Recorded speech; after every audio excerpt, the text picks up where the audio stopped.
श्री परमात्मने नमः। महोपनिषद पंचम अध्याय। आगे। यह चित्त शक्ति जानने में न आने के कारण परिमित सी होकर रूप की भावना करती है।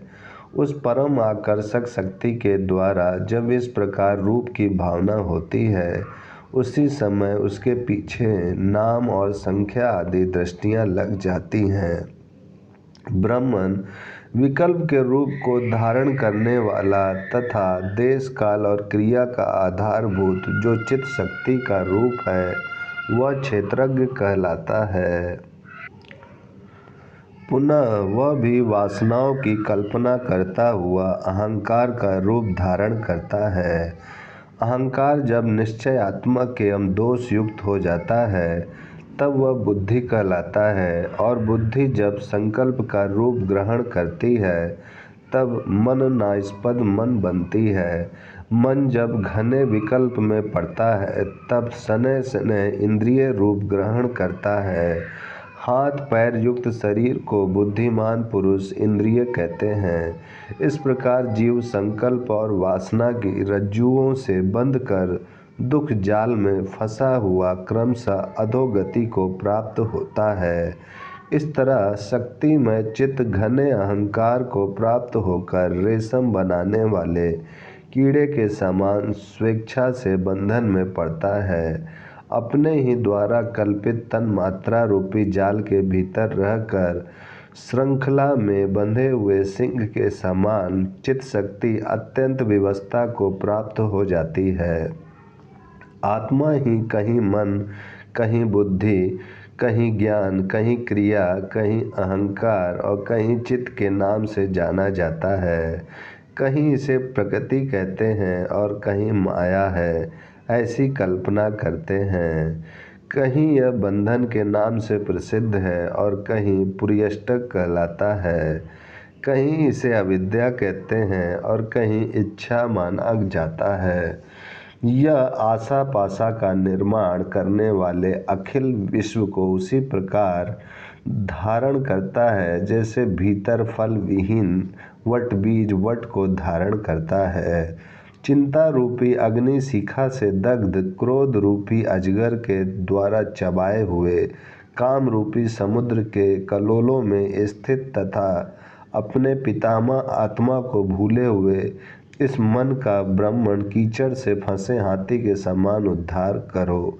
प्रपंच की भावना से व्याप्त इस प्रकार के जीवाश्रित भाव ब्रह्म के द्वारा लाखों करोड़ों तथा असंख्य रूपों में कल्पित होकर पहले उत्पन्न हो चुके हैं और आज भी चारों ओर उत्पन्न हो रहे हैं तथा निर्झर से उत्पन्न जल कणों के समान और भी उत्पन्न होते रहेंगे। कुछ तो प्रथम ही उत्पन्न हो रहे हैं और कुछ भाव 100 से अधिक बार उत्पन्न हो चुके हैं। कोई असंख्य जन्म ग्रहण कर चुके हैं और किन्हीं के 2 ही 3 जन्म हुए हैं। कोई किन्नर गंधर्व विद्याधर एवं नाग रूप में प्रकट हैं। कोई सूर्य चंद्र वरुण शिव हरि एवं ब्रह्मा रूप बन रहे हैं।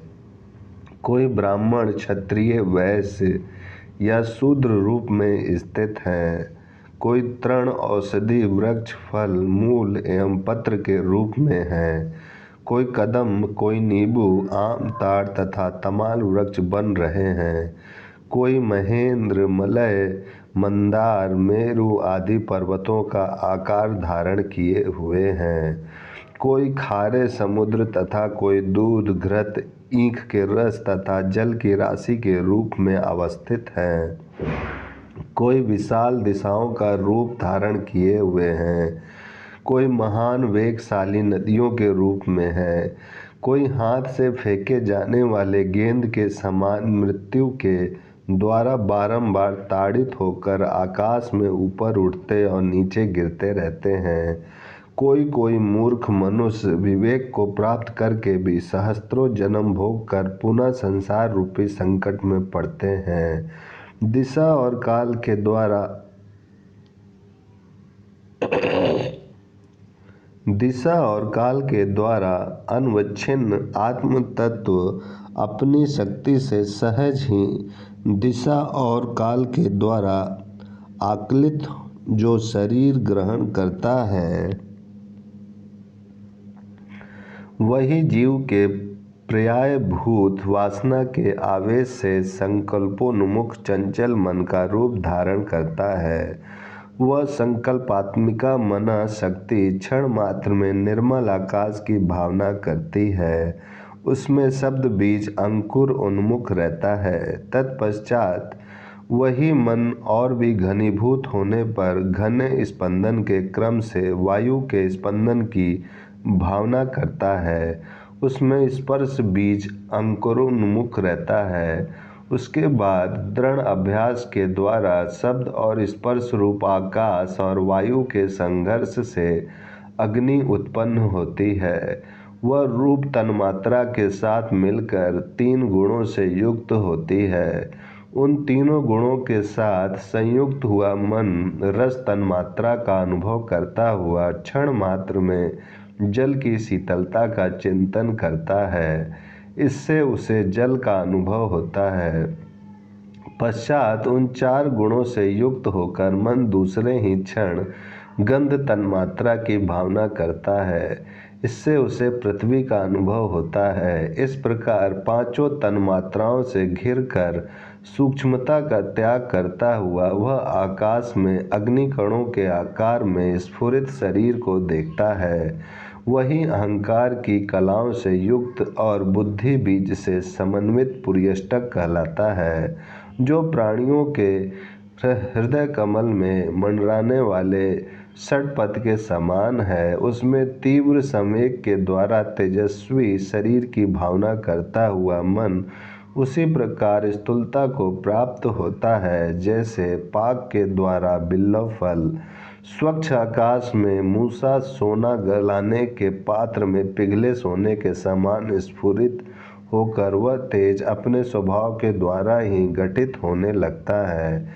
उसका ऊपरी भाग सिर के पिंड के समान तथा अधोभाग पैर के समान हो जाता है तथा दोनों पार्श्वों में बाहु की आकृतियाँ एवं मध्य में उदर का आकार समय अनुसार व्यक्त होकर शुद्ध शरीर रूप धारण करते हैं।